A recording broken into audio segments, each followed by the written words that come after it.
И немного жести. Обязательно должна быть жесткая бомбежка. То есть я вот про это вообще молчу. Вот это подрулевые переключатели, ребята, это просто жопа. Это полноценная настоящая жопа. Мы сидим в Рено, мы можем сделать кнопки на руле, но вы у нас все равно лизнете тунца, потому что мы можем сделать кнопки на руле, но хера вам лысого. Мы музыку все равно засунем вы сюда, просто потому что мы можем. Да, мы можем поставить монитор сюда наверх, чтобы вам было удобнее на него смотреть.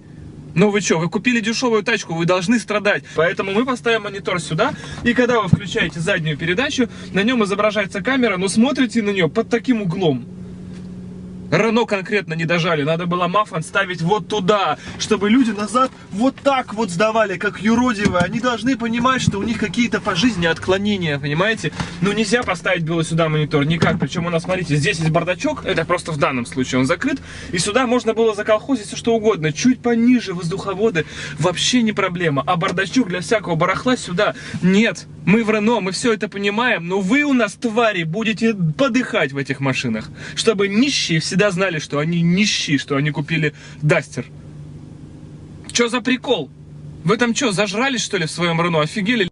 Я просто прикалываюсь с вас. Можно было сделать нормально. Вы специально это сделали. Еще мы, конструкторы Рено, прекрасно могли сделать регулировку электрических зеркал где угодно. Но мы положили на вас большого лысого болтяра, чтобы ты мог регулировать эти зеркала только после поднятого ручника. Мы специально сделали так, чтобы ты страдал, чтобы ты понимал, где твое место. Оно вот такое, с сутулой спиной, скрюченное все, зазлобленное на всю свою жизнь и зарплату недостаточную. Именно для этого. Еще мы тебе дали понять, что в машинах бывает подлокотник, но мы тебе его сделали так, чтобы ты мучился, скотина, всю свою жизнь руки себе ломал и сюда вот залезал для регулировки спинки. Да, мы, конструкторы Рено, сделали это специально, чтобы ты понимал, что поскольку ты плохо учился в школе и вообще, в принципе, никчемная мудила, ты не мог заработать на нормальную тачку, и ты будешь ездить на Дастере, всегда будешь ездить на Дастере и страдать вот из-за этой всей лажи, но зато у тебя есть подлокотник.